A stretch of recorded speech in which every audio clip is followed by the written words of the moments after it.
I'm Karen Essex. This is my new book, Stealing Athena, and I was chosen to go first, I guess, because I'm the luckiest. We are going to each sort of do a little bit of reading from our books and then just kind of talk maybe informally about how we came to write these specific books. We'll take turns, and then we'll leave plenty of time for your questions and a sort of discussion about our books and reading during the summer. I'll tell you before I read how I came to write this book. I have been just fanatically interested in the ancient world for a long time. I have no explanation for it whatsoever. And but my favorite period to study is classical Greece, 5th century Greece, the age of Pericles, the golden age of democracy. And I have studied it as an undergraduate and in graduate school, and just as a nerd, I study it on my own. And I went to the British Museum in 2001 to see an exhibit. I had written a book about Cleopatra, and it was just about to come out, and there was a huge Cleopatra exhibit in London in the British Museum. So I went to see that, and I wandered into the Duveen Gallery, where the Elgin marbles, or the Parthenon Sculptures, as they're more politically correctly called now, sit and have sat since 1803, when Lord Elgin took them from the Parthenon and sort of migrated them to England. And, you know, the statues are, it's a very controversial subject. The poor Greeks have been trying to get them back for 200 years.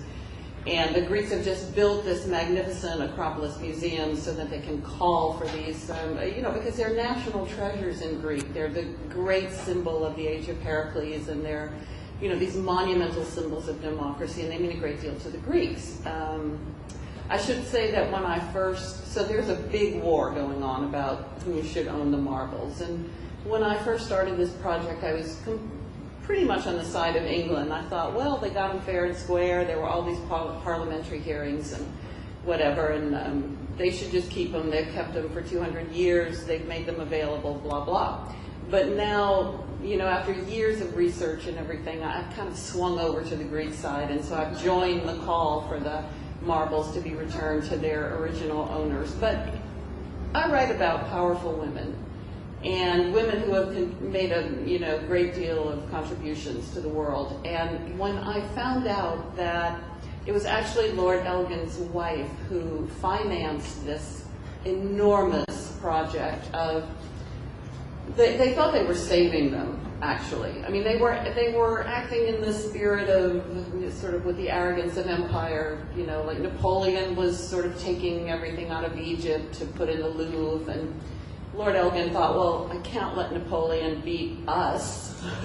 So he saw these magnificent architectural and sculptural pieces in the Parthenon, and saw that they may become decayed over time, and they were in a sort of a terrible condition, and he thought, well, I'll just take them.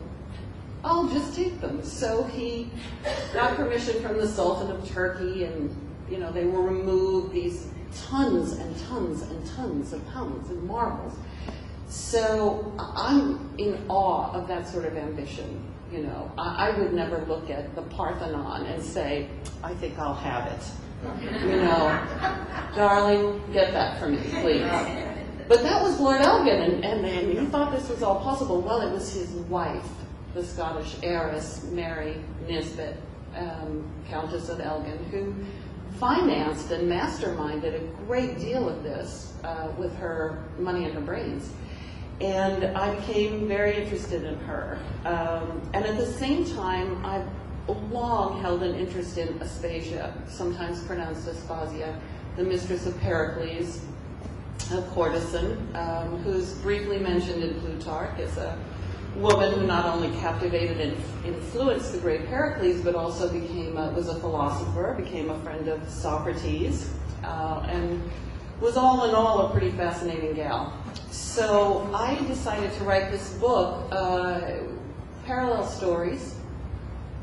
Aspasia is watching the Parthenon go up and is standing with Pericles at the center of this great controversial building project, which, you know, just like so many fabulous things at the time, everybody thought he was out of his mind and spending too much money, and who needs to build a giant temple to Athena, you know.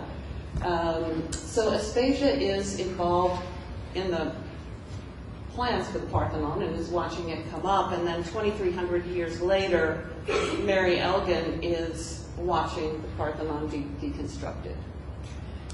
So that was sort of my conceit for the book, and I'm going to read just briefly a few pages from the point of view of Mary, and a few pages from the point of view of Aspasia, so you'll get an idea of the story. And I'm just going to start at the beginning of each woman's story.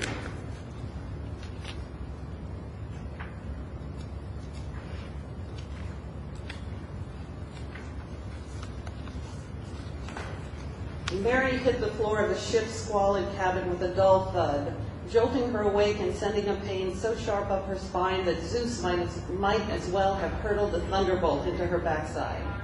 She tried to breathe, but the fetid odors, dank wood, stale trapped air, foul clothing, and the urine and excrement of humans and animals were unbearable partners with the sickness that went along with the early stages of pregnancy.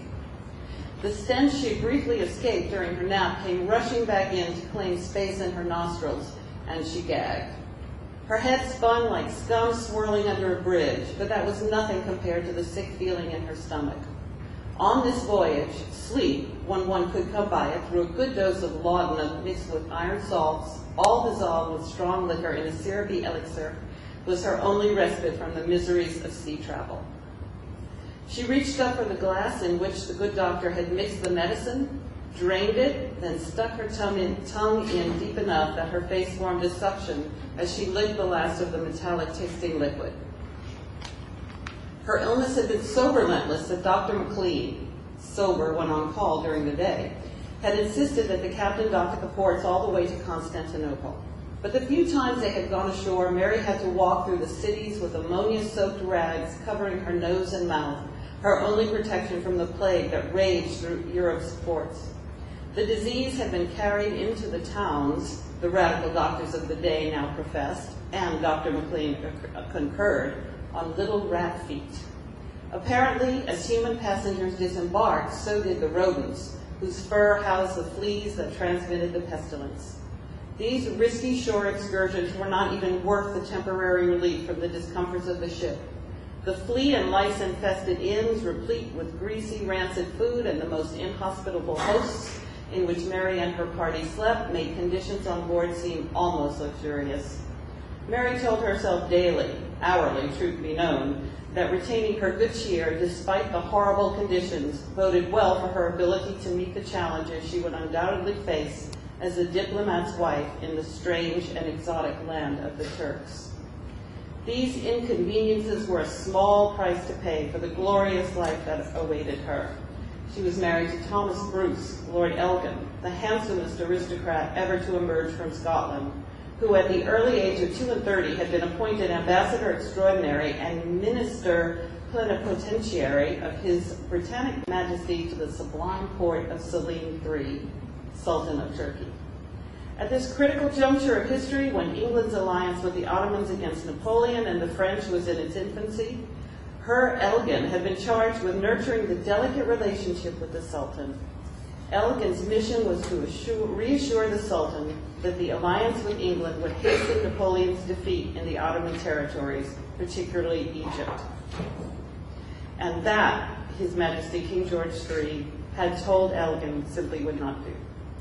Oh, yes, Mary reiterated to herself for the 100th time, it was the king himself who suggested to Elgin that he apply for the ambassadorship to Constantinople, which was why Mary now found herself pregnant, dizzy, and nauseous, lying on the hard floor of the malodorous compartment of the phaeton.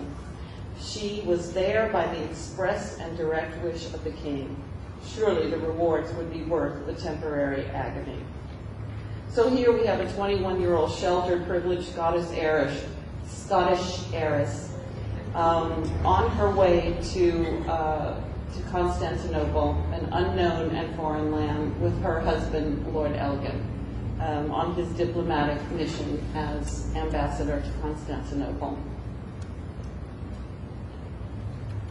Mary was leaning on her elbow so that she could massage the pain shooting through her backside when she heard Masterman approach. It could only be Masterman, her lady's maid, for the footsteps were not heavy like Mary's husband's or those of any of the members of his staff or of the ship's crew.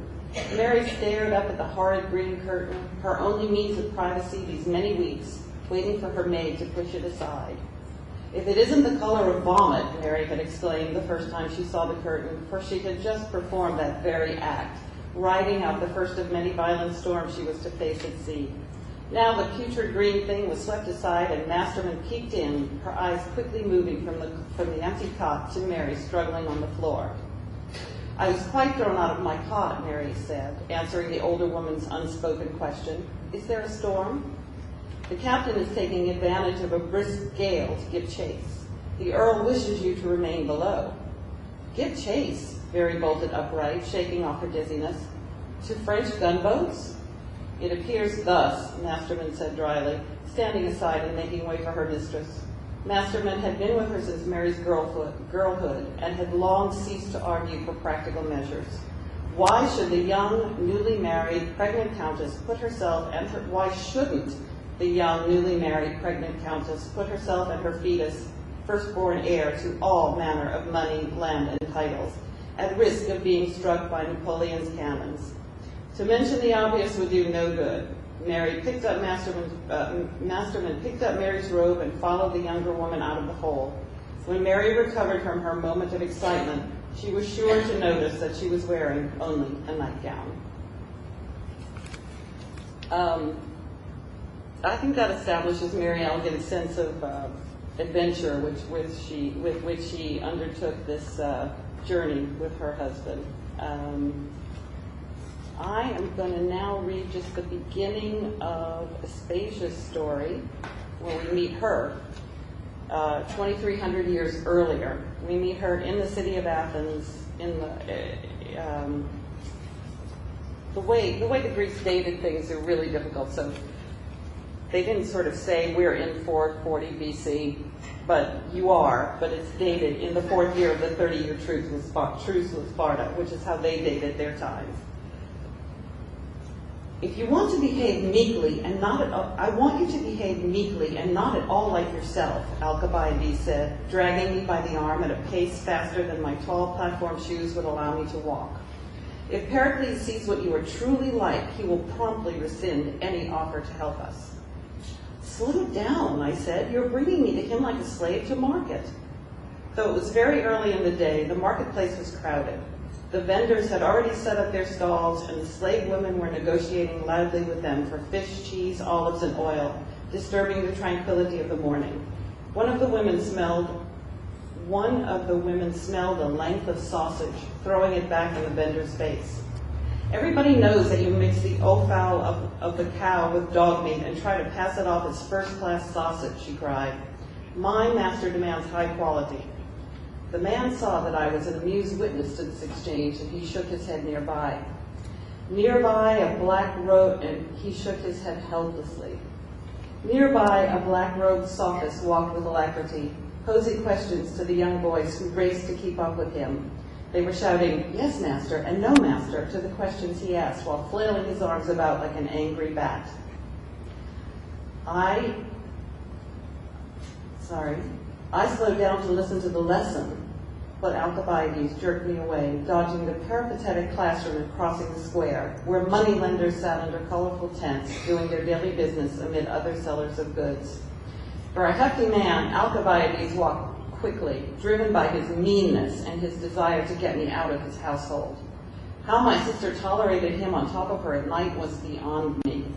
I knew that she complied. Sleeping in the room next to theirs, I often heard his heavy grunting, followed by the sigh of release that brought blessed silence.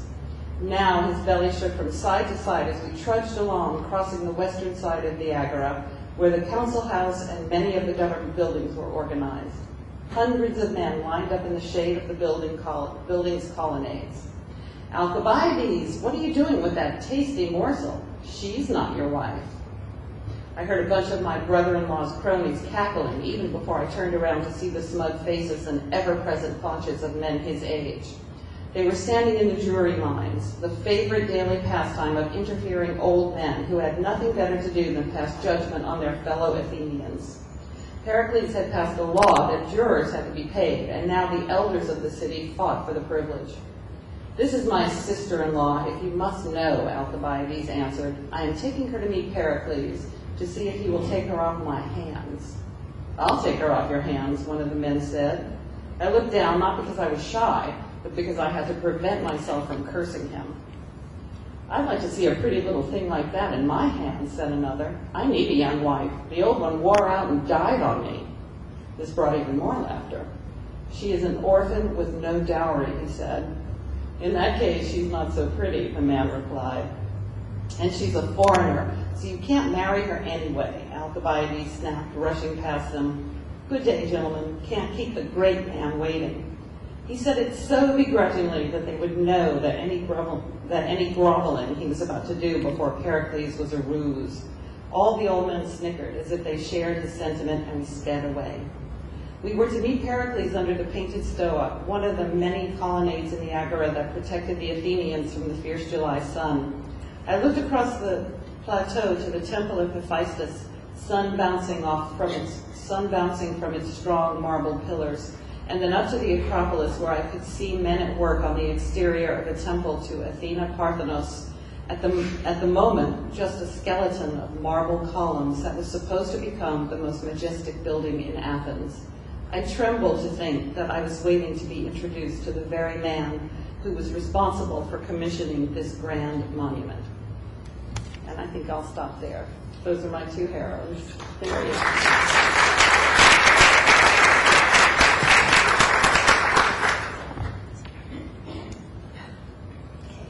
Hi, everybody. I'm Sheila Weller, and my latest book is Girls Like Us, Carole King, Joni Mitchell, Carly Simon, and The Journey of a Generation. I had so much fun writing this book, I don't know what to do next. Through my years of being a writer, one book after another, including a family memoir, this was the book I always wanted to write. I always wanted to write a history of the women of the 60s generation, yay team. Ever since I read my friend Sarah Davidson's book, Loose Change, in 1978, Three Women of the 60s, I said, oh, how could she have done that first? It tells my story too, but I knew that at some point later there'd be a way to tell the story in longer form. You know, those of us who came of age at that time are kind of snobs about what we went through. It was kind of great to be a little girl when there was no rock and roll, when you listened to How Much Is That Doggy in the Window and Shrimp Boats Are Coming, when you turn on the TV and there were pictures of pert housewives with little crimpy curls and high heels and in dresses and aprons kissing their kitchen appliances. It was no civil rights, no rock and roll, nothing like that. You were living in this crazy little other world of this hysterically pert post-war non-reality. So things had to get better. And we kind of struggled through making it better. We lived through the beginning of rock and roll, the birth control pill, changing the whole idea. The way I see it is changing the whole idea of being a young woman to being an adventurous. I mean, guys had always been able to be adventurers. They went off to Europe, they went off to war, they did a bunch of crazy things before they got married. Women were, married one guy, maybe if you got widowed or were unfortunate enough to be divorced, which was very weird, you married another guy. But the idea of being a Adonis Quixote, going out and tilting windmills, just sowing your wild oats, going through adventures where you didn't even know what the outcome was going to be, going out into the world and living with risk was something new. And I think the women of the 60s, we kind of patented it. I'm going to give you some ideas, examples.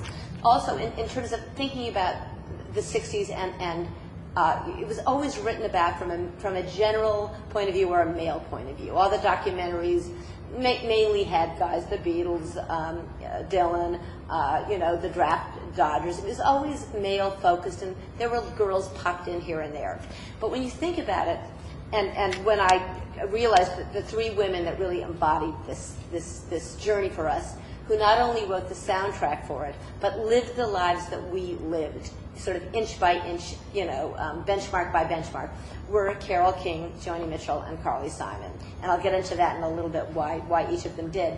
But the risks that young women took and the risks that young singer-songwriters took were greater for women. I mean, guys, may have written about, doing daring things, but most of them, if you were a guy rock and roll star, you kind of had a nice, easy life. You always had a girlfriend, no matter what you did.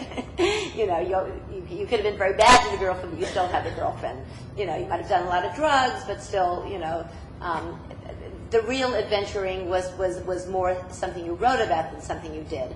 Bob Dylan, for example, came from being a middle-class boy in Minnesota, got a ride to New York, and started rooting around in libraries for wonderful old stories from past centuries to write his magnificent songs about. So while the music was absolutely magnificent, he didn't really go through that many hard knocks as a person. Compare that to Joni Anderson, a pregnant art student in the middle of Canada with prim, proper parents who would have absolutely been beyond mortified if they'd known that she was pregnant, unmarried and pregnant.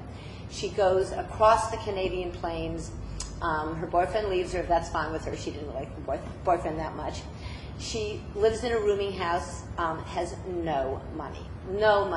But she's not going to hide her pregnancy, even though it was absolutely shameful to be pregnant in Canada in late 1964 and single. And bohemians in Yorkville, Toronto were looked upon, with rolled eyes. She still wanted to be a folk singer, and later, of course, a magnificent songwriter. This came actually after she gave the baby away. She's in a rooming house with no money, hiding from her parents. Her parents could never know about this yet, going out every single night and playing at clubs, risking somebody from her town seeing her as she gets bigger and bigger, has the baby alone. I think, her experience in that rooming house beats Bob Dylan's experience in that library. The same for Carole King. She was a young, very ambitious young girl in Brooklyn, picked her name.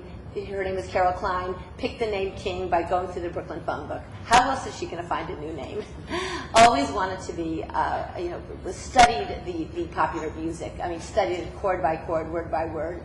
Got pregnant at 17, again, shock, pregnancy. Married her wonderfully talented but complicated boyfriend. And they were like the two young kids against the world, got a contract with the Brill Building that was kind of like the early rock and roll, commercial rock and roll kind of hit factory. Wrote song after song after song that didn't make the grade. And then one night together they wrote a song which was really about her experience being this pregnant 17-year-old. And she wrote an absolutely magnificent melody. And they were so bonded that Jerry wrote the words that came out of her experience and out of her heart. And Will You Love Me Tomorrow was really the first song ever about a young woman who makes a decision, am I going to sleep with this guy or not? I mean, there's something I want from this. There's a risk, and I am willing to take the risk. You could never have gotten a song like this on the radio just a couple of years earlier. And this became the #1 hit just when Kennedy was elected president and the birth control pill was being developed. And it was the first #1 hit by any girl group, let alone an African-American girl group, the Shirelles. So that was really the quiet beginning of a revolution. Then Joni Mitchell gives her baby up for adoption, marries a folk singer. She's kind of like the junior partner in the Chuck and Joni Mitchell team because, girls were junior partners in the early 60s. They're going around the country. She started to write these amazing songs. Circle Game, Both Sides Now. These are songs that she's in her early 20s. She's writing about love and loss, almost like someone in their late 40s. My feeling is that giving up the baby for adoption, which she did with great ambivalence, was very much writ large through these beautiful songs. she's going around with the Chuck and Joni game, and the zeitgeist is changing. The world is changing a little bit. I mean, girls are still kind of like the junior partners to their husbands, but it's a little bit more getting married on top of a mountaintop with the E coming poem rather than getting married in a house of worship. And the vibe is changing a little bit. She starts to kind of pick up what's going on and make it her own. She develops the aura of a new kind of young female bohemian. First, she just does patter when they sing Norwegian Wood, which is about an independent woman, written by the Beatles. But she does this amazing stage patter where she's going on and on and on in her utterly charming way at these little clubs. And she's describing a young bohemian woman living alone in a garret with a beautiful bed and a beautiful rug, and who's taking lovers. And suddenly the young girls in these coffee shops in Philadelphia and Detroit and Florida are looking at her and are seeing that she's mapping out a new kind of life. Soon, indeed, she leaves Chuck and she goes to live that life. She moves to New York in the summer of love, 1967, and she writes a series of songs that really are the arc of how young women were beginning to live in cities in a new way, as bohemian adventuresses, taking lovers as they wish, but with their dignity intact. She writes Chelsea Morning, a song that absolutely is about how wonderful it is to live alone in the city, opening the door to the papers that are blowing away across the street. She's so excited to be in the city alone. She's having lovers come in, milk and toast and honey and a bowl of oranges. I mean, she's this new character, this new young woman. Then she writes Cactus Tree, which is like almost a paint-by-numbers instruction book of how to be this kind of woman in a culture that hasn't changed at all for women. I mean, if you're out there and you want to, live alone, I mean, even Jack Kerouac took pity on girls like that. Not to mention Rona Jaffe. I mean, there was nothing in the culture that supported being a young woman living alone and taking lovers. It was all the rules were guys' rules. You just put up or that was it. And if you didn't think you were pathetic, you had to be really tough. She writes Cactus Tree about how to do it. I will love him when I see him, with my heart, a heart both full and hollow, like a cactus tree. An amazing song in 1967. Then she writes The Beautiful Both Sides Now, which is, to me, the young woman's version of what Frank Sinatra's My Way was for older guys. Here she is, the girl sitting in her tie-dyed, curtained apartment, with her little smoking her joint, watching the candle drip in her little vase against the exposed brick wall. And, she's out there. She's, being an adventurer, and sometimes you win and sometimes you lose. And, sometimes something looks great from one end, and then the next day it doesn't look so great. And she's becoming a woman of the world. And I think Joni really did that, expressed that. Years later, we had, in 67, momentous changes, 67 to 69, politics and music, very dramatic, often very violent, very extreme. Carol wrote Natural Woman for Aretha Franklin. She wrote, before that, she also wrote Up in the Roof for the Biffers. She and Jerry and a number of other brill-building writers wrote pop songs, but they were more than pop songs. They were, in my view, kind of companion narratives, light, L-I-T-E, to the civil rights movement. For young suburban kids bouncing around in their cars, listening to the radio and listening to songs like Up on the Roof and On Broadway, you were getting a sense through the prism of a pop song of kind of the yearning and the soulfulness that was happening in a major, big political way in the civil rights struggle. You were falling in love with urban life. She did all of that. Had a complicated marriage, difficult marriage, and then in the late 60s, she was already a mother, a hit maker, kind of pulling together her difficult husband, a mother of two. And she did in 1967 what you could only do then. You could get younger as you got older. Somehow the idea of adult life was like, forget it. Everyone wanted to be young.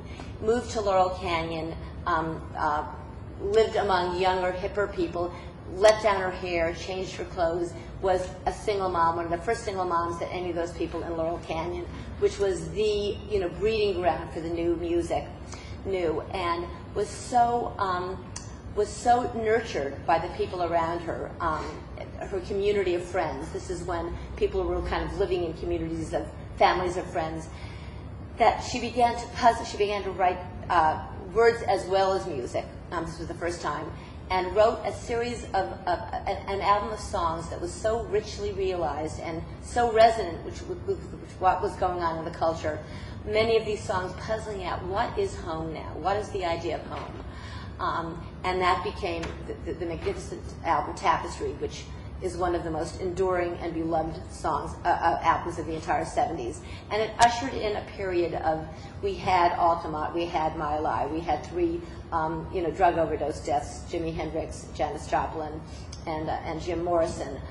We had the violence at Altamont. We had the assassinations of Martin Luther King and Bobby Kennedy. After that period of incredible burnout and pain, people wanted authenticity and community, and she embodied that. She also became, she's not classically beautiful, but she came to embody a new idea of what a beautiful woman was, which was beautiful from the inside out, kind of like the Earth Mother next door. Just after this was happening, a real revolution started that, in my view, was kind of like both a continuation and a corrective for all those years of being hip bohemian girls, and that was feminism.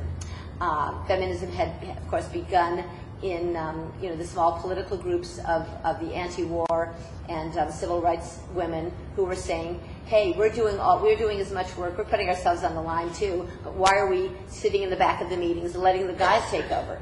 But then in 1971, there was a sense that you sort of had to sell feminism to America. It was too important to keep on the, just in the underground. And the stage changed, kind of moved from both Joni had written Woodstock, Joni had written My Old Man. Joni had by now really come to embody the young bohemian, woman in the hip sort of rich hippie period. The stage changed from that kind of Laurel Canyon, rich hippie thing, moved to New York. And you got a whole new sense of young woman, women who were educated at Seven Sisters colleges, very sleek, wore their hair parted down the middle, straight parted down the middle, stovepipe pants, ponchos, and high hats, who were really telling guys, really taking this new idea of feminism and spreading it out and making it very sexy and sophisticated. You had Gloria Steinem, you had Erica Jong, you had Ally McGraw. All of these women went to Seven Sisters colleges. They were smart. You needed to be smart to put this idea across. And Carly Simon was exactly the young woman that, the female singer-songwriter counterpart of this template. She'd gone to Sarah Lawrence, came from a publishing family, got her start later than these other two. Among other reasons, it was very uncool to be rich. I think it's very funny now in this era of bling, that and private planes for, rap stars, that it was so totally not the thing to do to be rich. But she came up with first one song and then another that really were the first a feminist rock ballad, which is That's the Way I Always Heard It Should Be, where a woman puts down marriage the way a guy used to put down marriage. I don't want you to cage me on a shelf. I don't want this to constrict me. That was a very new feeling in 1971. That was her breakout single. And then, of course, a year and a half later, You're So Vague, which is still considered the kick-ass, absolute, feminist rock song of all time. So that's kind of why I think they embodied the era. And those of us who were, living it around the time with them, we looked at their lives too. It wasn't just those magnificent songs that we played by ourselves in our apartments and heard on the radio, but we kind of looked across what I call the celebrity divide and knew enough about them. We kind of kept up with their lives. We knew what they were going through, and they really did feel like girls like us. So I set out to do this book as both a history of the women of the 60s and a triple biography. And I did it in alternating chapters. And I usually read the part of the book that's about the making of Joni's masterpiece Blue and Carol's masterpiece Carol, Tapestry, sorry, and the ascent of Carly Simon, which was all the same period in early '71. But I think tonight, don't have that much time. I'm just going to tell you about the making of Blue. And one of the questions I've gotten a lot of since the book came out was people who love the song Carrie from Blue and California. They've said, and they've read the book, and they've said, so there really was a guy named Carrie? There really was that mean old daddy, that red rogue? You know, because I found him. I said, yeah, there really was. So I'm going to take you back in time to a period when the coolest thing for girls to do was to leave the comfort of their wonderful boyfriends and to leave the comfort of their nice middle-class lives and go to Europe and live without indoor plumbing and find some real nasty guy. And that was considered, and maybe if he was a dope dealer, that was even better, you know? So here we are. Okay. True to her cohort, in early spring 1970, leaving Graham Nash, who absolutely adored her, at just about the time that Ladies of the Canyon was released, Joni split for the Mediterranean with a Canadian poet friend named Penelope. I had difficulty accepting my affluence and my success, Joni later said of this period. Even the expression of it seemed distasteful. In Crete, Joni and Penelope drove a mountain road through citrus orchards to a harbor enclosed like a half-curled hand by sandstone cliffs that dropped down to the sea. The cliffs housed 1,200-year-old tombs turned caves, originally the homes of the ancient Minoans. People still lived in them. This was Matala. The two women rented an apartment in town. One night they went for ouzo at Delphini's, a beachside tavern, where a wild-eyed 24-year-old from North Carolina held forth. His name was Kerry Raditz. He had been an ad copywriter in Winston-Salem, and he had worked at an art gallery in Chapel Hill during his 2 post-college years. But after running off to Matala, he had morphed into a larger-than-life character with long curly red hair and a devilish beard. One night he dressed like an Afghan horseman, the next like a Greek shepherd. A crooked walking stick completed the conceit. In his 1 year in Matala, Kerry had commandeered a cave to live in, had opened a leather shop, and had taken several murky trips to Afghanistan, barely evading arrest, which heightened his prestige among the hip and druggy expatriates. I was an outlaw, he recalls now, and a self-created son of a bitch. Kerry was Delphini's. He was cook, bartender, dishwasher, waiter, and bouncer. He also marketed his sandals there. Diners would take their shoes off, and Kerry would trace their feet on parchment for his partners at the shop, while he danced around Zorba style, simultaneously manning the oven, the bar, and the cash register. All these other men were putting Joni on a pedestal, and she didn't like that, notes Estrella. And Estrella is Estrella Verosini, who Joni wrote about in her Ladies of the Canyon. If you remember, one of the women was Estrella, circus girl, all wrapped in songs and gypsy shawls. This was Estrella, who indeed did grow up in the circus. And indeed, Graham Nash adored Joni, and before that, David Crosby, and all the guys in the canyon thought she was just not only beautiful, but so talented. She was the first woman in the canyon who the guys kind of worshipped. Usually it was the girls looking at the guy guitarists and saying, wow. And this time they just, flipped over her. So Estrella continues, Kerry didn't have the misfortune of seeing her perform. He met her in neutral territory. That's why she went to Crete. She needed life to be harder. Kerry figured he could cut her down to size, maybe even seducible size, by the oldest male trick in the book, by being mean to her. The night he saw Joni in the tavern, I was short with her. I was dismissive of her, he says. During the wild dancing, everyone in the tavern broke their plates. Witnessing the ear-splitting crash of china to floor, Joni, Myrtle Anderson's daughter after all, Joni's mother Myrtle, was so prim and proper she vacuumed her garage every day. Joni instinctively took a broom and swept up the crockery shards created by the people at her party. So Kerry says, so Joni sweeps the stuff up from the floor, the plates, the mess, and she brings it to me helpfully. Here, she says. Thanks, I say, looking her in the eye, and then I throw it all back on the floor. A few more days of this back and forth ensued, with Kerry playing the intriguing bastard ignoring Joni's fame and charm. And by now she had 3 albums out, and she really was famous. She was on the cover of Rolling Stone.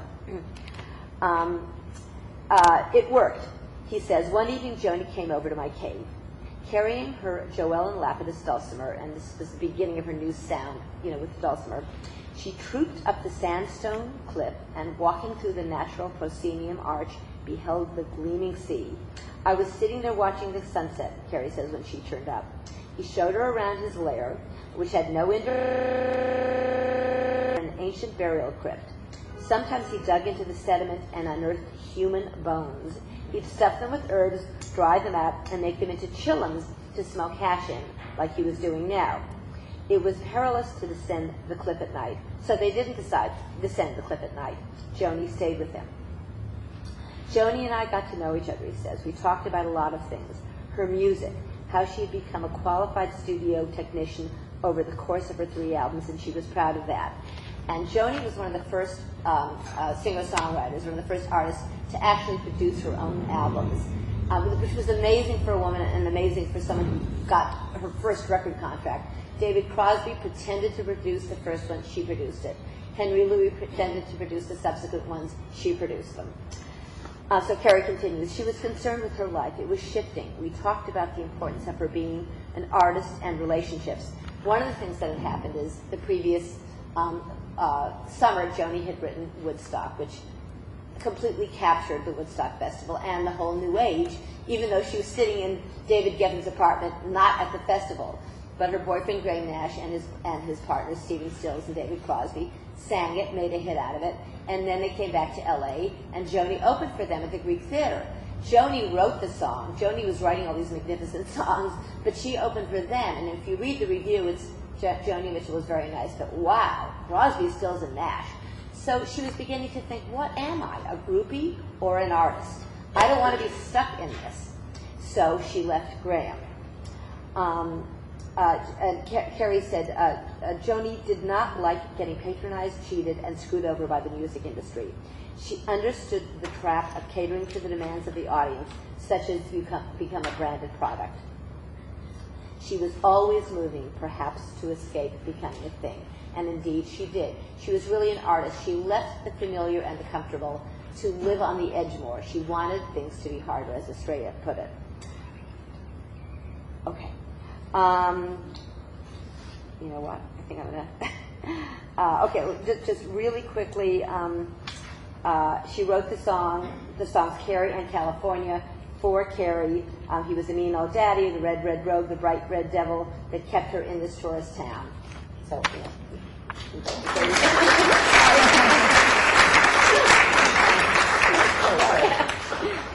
Hi.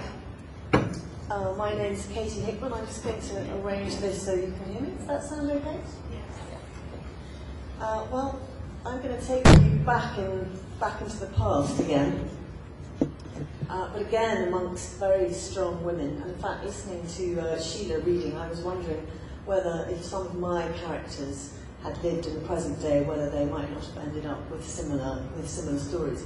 But they didn't live in the present day. They lived a long time ago, in 1599 to be very precise, so late 16th century. This book, The Aviary Gate, is very important to me. It's a real work of passion. It's my 6th book, although it's only my 2nd novel.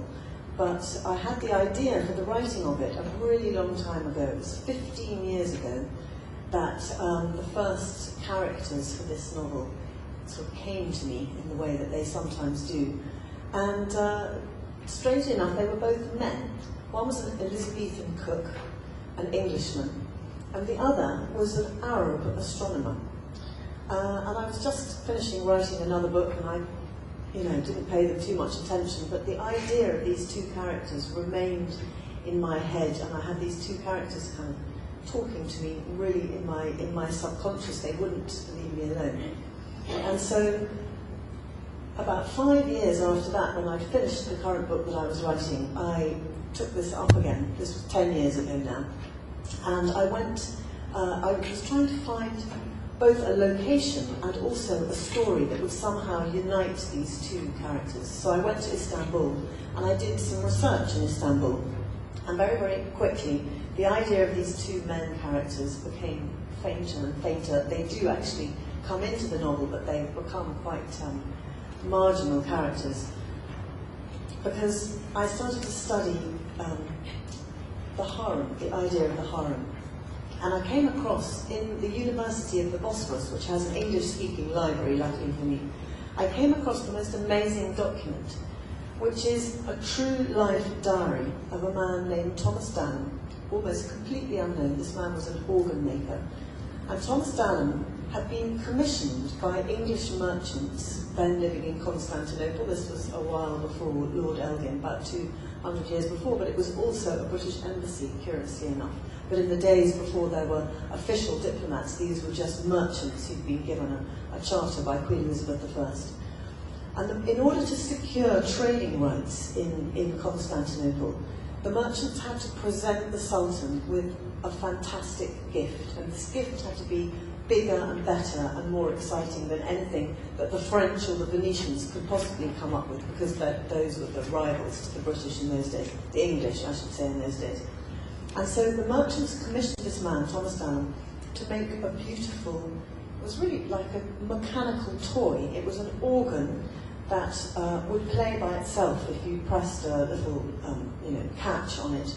But it was also a timepiece, so when the hours struck, there was a clock and a sun went round a moon, and there were two angels who blew trumpets, and best of all, to my mind, there was a bush with blackbirds on it, and the blackbirds opened their beaks and sang a song. So it was the most extraordinary thing. This was 400 years ago. This was a beautiful mechanical toy. Wonderful idea. Thomas Dallam sailed to Constantinople in 1599. This is all true. He kept a diary. And when he arrived, the merchants were beside themselves with excitement to see him. They'd been waiting there nearly 3 years for him to arrive, and they couldn't trade at all until this gift arrived. So they all stood round, and there's an account of how they got out the crowbars, and they opened these great crates, only to find that the whole of this beautiful thing had rotted away completely in the bowels of the ship. Seawater had destroyed it.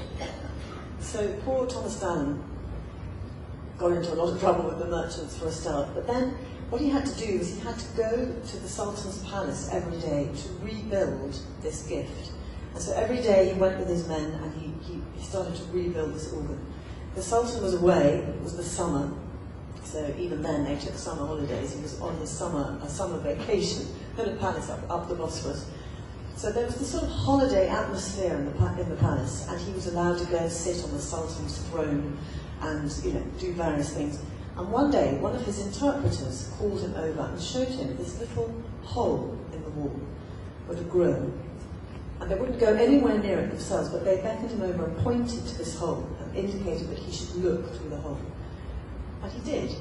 And what he saw was a group of young women, young girls, playing with a golden ball in this beautiful garden behind the wall. And he realized that he'd been given a sighting inside the Sultan's harem, which had never been done either before or since, as far as I know. I believe it to be the only first-hand account of an outsider looking into the harem. And when I read the story, which is a true one, I knew that I had the story for my novel, because I thought, what would have happened if one of my characters had been with Thomas Dallam on this day, the English cook, as it turned out, and he also had looked through this hole in the wall, but he had seen somebody he knew. And what happens is that John Carew, the cook, my character, sees a girl called Celia Lamprey, who is also a fictitious character, who had been thought to have been shipwrecked on the Mediterranean. It had been thought that her boat had been attacked by pirates, and she and all the rest of the people on the boat had been it had been sunk. But in fact, what had happened was that the pirates had taken the young women on board and had enslaved them, and this happened a great deal at this period. The whole of the Ottoman Empire was based on a very elaborate system of slavery, so this is perfectly plausible that this might have happened. And so Celia has turned up in the Sultan's harem, and her lover, her fiancé, the man to whom she was once engaged, is one of the English merchants who had been waiting for Thomas Dallam to come with the organ. And so the kind of springboard for my story is, what would they do then? This presented these people with the most terrible dilemma, because what could they possibly do? They couldn't tell anybody that they'd seen her, because they would definitely be killed. You were definitely not allowed to, go anywhere near the Sultan's women, let alone, be a peeping Tom looking through the wall. And yet they couldn't just leave her there either. So what would happen next? So part of the novel is really a love story. It's the love story between Celia Lamprey and Paul Pindar, who did exist in real life. He was a leather company merchant. So it's a love story between the two of them. How, or if, is he going to be able to get into contact with her and maybe even possibly rescue her from this condition? So that is one aspect of the novel. And the other is that there is also, I think, what you call here a mystery story. A mystery story, is that right? Like a sort of a detective story. The novel begins with a murder. Somebody inside the harem has been murdered. And so you as the reader and Celia as the main protagonist have to try to find out how this murder came about. And in fact, attempted murder, the man doesn't die in the end. And so these two stories are intertwined together. So it's a love story, but it's also a kind of a detective story as well. And I'll just read a very couple of pages from the beginning of the novel, which is about that. I should just say that one of the things that I most enjoyed about writing this book was the fact that I did a huge amount of research. I spent nearly 10 years researching the novel before I actually wrote it, which is why the whole thing took 15 years. And it's quite difficult to do, because very little information, very little personal information exists about the women of the harem. But so you could never have written a non-fiction book about it, which is what I have done in the past. I've written non-fiction books about groups of strong women, if you like. You could never have written a non-fiction book about the harem. But just enough information exists that you could have a pretty good stab at trying to create a world. And that's what I've tried to do. I've tried to create the whole world of the harem, how it worked, what the hierarchy would have been like, about which there is some information, and about what you would have to do to survive under those conditions. These were all Christian women. You were not allowed as a Muslim, of course the Ottoman Sultans were Muslim, you were not allowed as a Muslim to enslave another Muslim. And so all these women, to whom the Sultan was never married, he never married, except with very rare exceptions, they were all originally Christian women from various parts of Europe, mostly Russia, Poland, parts of what used to be Yugoslavia, so Croatians, Bosnians, Greeks, they came absolutely from all over. And one of the very important characters, and I can't say she's my favourite character because you're not allowed to do that as a novelist, but one of the characters who I became very, very absorbed in writing about, and almost really stole the show as far as I was concerned when I was writing about it, is the Sultan's mother. And her name, I refer to her in the book, well, her name was Safiye, but she is known by the Ottomans as the Valide Sultan. So when I read in a moment about the Valide Sultan, that is who this woman is. She is the mother of the Sultan. And this woman, about whom very little is known, was taken into slavery when she was about 13 years old. She was an Albanian peasant girl from a very obscure part of the Albanian mountains of North Albania, taken into captivity, sold into the harem of the future Murad III before he was Sultan. She was 13, he was 16. She very quickly became his favourite and went on to have about 3 children by him. And he was so in love with this woman, and this does appear in the Ottoman chronicles, which is a very extraordinary fact. He was so in love with her that he didn't take any other sexual partners at all for 20 years, which was completely extraordinary. It was not in the culture at all. The idea of faithfulness, which we hold so dear, didn't enter into the picture. The Sultan was supposed to take many sexual partners and have children by many different women, but he didn't. He remained faithful to this one woman. So, of course, they all thought that she had used witchcraft against him. They always say that, don't they? Which I suppose she had some kind of alchemy. Anyway, she was obviously a very, very remarkable woman, a peasant woman who rose to become the most powerful woman in the whole of the Ottoman Empire, and therefore, in that period, in the whole of the world. So, I will just read you a couple of pages from the very beginning of the book. And when I refer to the Valide Sultan, that is this woman, Safiye. Are they dead? The girl, yes. A slim figure, 2 thin gold chains just visible on delicate ankles, lay sprawled face down among the cushions on the floor. The other? The Valide Sultan's Kira, the Jewess Esperanza Malchi, brought her lantern a little closer to the face of the second body, spread-eagled clumsily on the divan. From the pocket in her robe, she brought out a small jewelled mirror and held it close to the nostrils. An almost imperceptible film clouded the surface of the glass. No, Majesty, not yet. In the shadows by the doorway to the little bedchamber, Safiye, the Valide Sultan, the mother of God's shadow upon earth, drew her veil a little closer round her shoulders, shimmering despite the closeness of the night. On her finger, an emerald the size of a pigeon's egg, briefly catching the light from Esperanza's lantern, glittered like a cat's eye. But it cannot be long. What do you think? It won't be long, Majesty. Shall I send for the physician? No. The reply was sharp. No physician, not yet. They turned towards the dying figure on the divan, a massive mound of soft black flesh. On the floor beside the divan was an upturned tray, its contents spewed across the floor. Thin stains of some dark liquid, food or vomit, glimmered like spider's threads among the cushions. Another thin black stain trickled from one ear. Poison? Yes, Majesty. Esperanza gave a curt nod. Look. She bent down and picked something up from among the broken porcelain. What? I'm not sure. A child's toy, I think. Ship. It doesn't look like a toy. Esperanza peered at the object in her hands more closely, and as she did so, a piece came away in her fingers. No, not a toy, she said, considering me. A sweetmeat made of sugar. She made as if to bite a piece. Don't taste it. Safiye almost knocked the sugar toy from her hand. I'll take it, Esperanza. Give it to me. Behind the divan was an open window which gave onto a green and white tile corridor where jasmine grew in pots.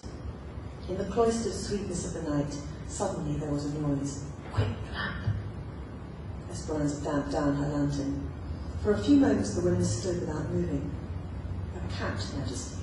Safiye's handmaid, veiled like her mistress so Esperanza could not see her face, now spoke from the darkness behind them. What time is it, Gulbahar? Just a few hours till daybreak, Majesty. So soon? Outside the window, a sliver of night sky was visible in the space above the corridor's high walls. Now the clouds parted, and a flood of moonlight, brighter by far than Esperanza's lantern, filled the room. On the walls of the little bedchamber, the tiles seemed to shiver and tremble, silver blue and silver green, like water in a moon-viewing pool. Motionless beneath them, the body, naked except for the thinnest wrapping of white muslin around the loins, was illuminated too. Safiye could now make out its contours. It was a woman's body, soft and almost hairless, the voluptuously naked hips, pendulous breasts, nipples the colour of molasses, a monumental sculpture of flesh. The skin, by day so shining black, now had a dusty, matte look to it, as if the poison had sucked out all its light. And at the corners of the lips, which fanned out hideously red and fat, bubbled flecks of foam. Majesty. The Jewess's eyes flickered nervously towards Safiye. Tell us what to do, Majesty, she urged. But Safiye seemed not to hear her. She took a step forward into the room. Little Nightingale, my old friend. The words were no more than a whisper. The heavy thighs were splayed out on the cushions, as unmindful of modesty as a woman in childbirth. The cat, which had been nosing around the fallen debris on the floor, now sprang up onto the divan. The movement caused some of the thin muslin covering to come away, exposing the parts beneath. Esperanza made as if to cover them again, but the Valide Sultan, with a quick movement of her hand, stayed her. No, let me look. I want to look. She took another step into the room. From her handmaid, Gulbahar, came a small muffled sound, an almost imperceptible sigh. Like the rest of the body, the groin was completely hairless. Between the plumpness of the thighs, where the parts should have been, there was nothing. Let's try to keep our questions as succinct as possible, but please Okay, ask we're a very- question for one in yeah. particular, or for anyone to answer if you'd like. What's this question? Over to you. I leave. I have a question. I read in writing that your book is an option. Yes. Will you have any kind of say-so in what, if anything, emerges from these? My biggest thing now is that we can get them on board for this. I forgot to say, because of the webcast, we should repeat the questions for you. Oh. Sorry. The Well, question Karen is- knows about Yeah. how hard the movie business is. I can Yes, tell and you- so do you. I can tell you as a screenwriter that she will have absolutely no Yeah, control yeah, over what yeah. they do in the movie. And the permission. Yeah, it's in good hands. I'm not.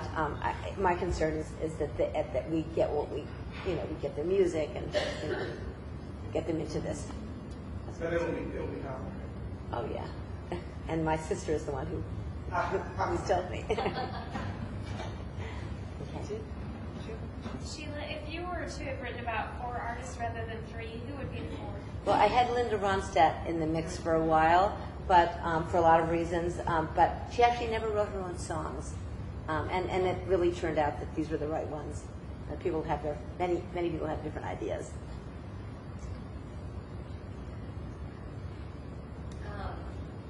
To all of you, I'm totally fascinated with historical fiction because your sources seem so obscure. How do you find those sources? I mean, I can see them all listed in the backs of the book, but how do you really find them to get that information? Well, in lots of different places, I guess. And I'm sure Karen's experience is the same. In my case, I sat in the British Library for years, and also got the very great good fortune to have a very good excuse for lots of trips to Istanbul, which was a great hardship, as you can imagine. I believe in really getting kind of down to the grassroots. I got to take my family with me sometimes, which was great, but mostly it's just it's just libraries from my point of view. Yeah.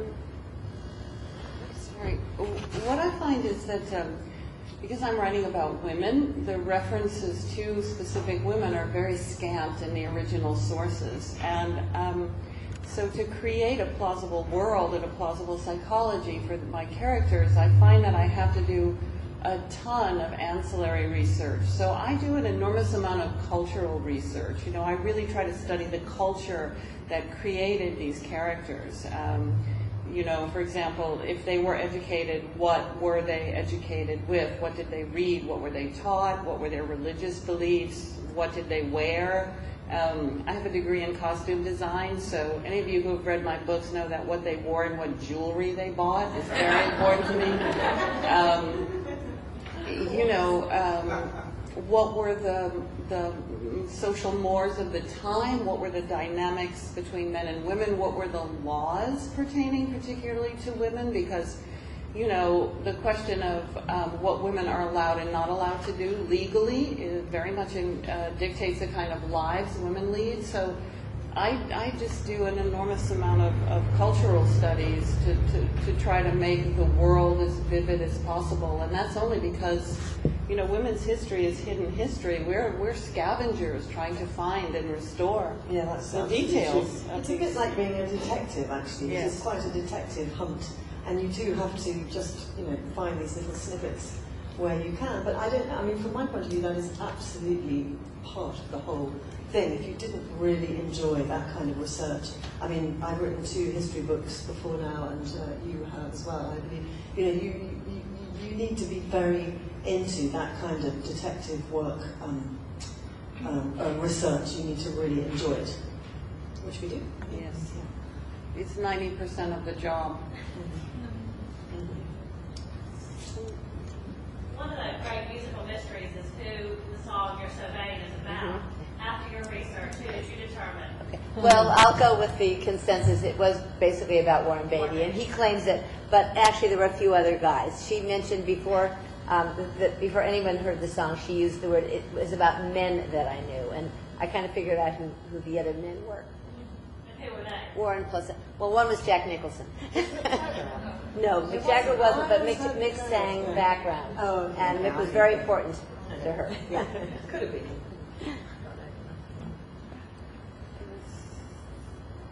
Have you ever attempted in your historical fiction to make women more modern than you think they could possibly be? You know, I've been accused of this, and the truth is, I don't. When I decide to write, and I'm writing about historical figures, so I don't know, it'd be different for Katie, but I write about these women because when I learn about them, they seem utterly contemporary to me, and that's why I choose them to write about. There's just something sort of universal and eternal about women's lives and conditions that I wish changed more as time went on, but we're always concerned with the same issues, you know, love, pregnancy, childbirth, child rearing, mothering, the laws that pertain to us, a woman's role in society, which was discussed as much by philosophers in Aspasia's day as it's discussed now, right? I mean, we're still, should women who have children work? I mean, we still have these ongoing conversations about what's good and bad for women. So I don't make my characters more modern. My characters seem more modern to me when I discover them. Yes, I think that's right. I think you know, what's important is making a character believable on the page, and you know, they're often very strong characters. And I don't think human nature changes all that much. I mean, I think there are cultural constraints that women have had to suffer that are going to change their experience of the world. But I think their basic human nature hasn't changed that much. I think that's a really good question, though. Actually, I think it's a very good question, and it's always a problem in historical fiction how you make a world that's believable without, you know, just make a world that's believable without trying to. I mean, in my case, you know, I'm writing about an Elizabethan period, 1599. That's a very long time ago. So what do you do with the language? You know, I couldn't possibly have written it in a kind of fake, you know, Shakespearean type of language to try to recreate that world better, because it just would have sounded ridiculous. You know, so you're faced with quite a few technical problems like that. But on the whole, I think it's quite, you know, it's quite heartening the fact that women there have always been very strong women around, you know, despite the fact that they've been kept out. And one of my sort of obsessions with this woman, Sophia, is what would a woman like that do if she were alive today? You know, she was a singer, so maybe she would have been doing right. If not, she would have been Hillary Clinton. You know, she would have been running for president, or she would have been, you know, a TV anchor woman, or, you know, she would have been something very, very powerful. You know, because that aspect of women comes through no matter when they lived, even if they lived in ancient Greek times. I was wondering if Leonardo's Swans was your original title for that. She asked if Leonardo's Swans was the original title for my last book, and it was, actually. I had the title before I wrote the book. I knew I wanted to write about the women that Leonardo painted when he was court painter in Milan. And Leda and the Swan is a fascinating myth and a fascinating painting by him. So I just, the painting that we used for the cover and the title, everything just sort of descended on me at one time. So it was. Can I ask why you asked that? Did you think? Some people don't like the title. They're angry with me because Leonardo is a main character in the book, but not a protagonist. Sort of ancillary. I mean, that was my sense, was that he was there, but He was there, but he's the glue that holds the Right. story together. Yeah. So that's why I was wondering. People always ask why there are so many women characters in a book. They never ask why there are so many men characters in the book. I think in that vein, my question is for all of you, because you are writing about women, that strong women, if any of you perceive any obstacles in having your book published. The question is, are there any obstacles in having a book published if you're a woman? Not if it was because you were writing about. Oh, because you're writing about women? I don't think so. I don't No. I don't think so, because the majority of fiction buyers are women. I just had dinner with my publisher, and he said he was saying that the number of men who buy fiction is so negligible that they don't really even Yeah. consider it a demographic. He said, oh, men buy the novels of Tom Clancy and How to Improve Your Golf Stroke. Women buy everything else. So it's an advantage. Yes, yes. Sheila, have you heard from your subjects since the book has been published? Oh, that's a long story. Yes, Carly came to my book party, and Carly's been great. I understand she was cooperative from the beginning. Yeah, I didn't ask for any of them to cooperate, to be honest with you. I didn't want them thinking it was authorized. I haven't heard from the other ones. I don't know how Carol feels. She was the one who least wanted to be written about, and she had been least written about. And I certainly sent it to the other two, and I don't know that Joni or Carol have read it, but I am trying to find out. How did you do your research? You're talking to me? I talked to just about everybody who knew them through their entire lives. As many as I could. As many people as I could find. Find a lot of people who are, yeah.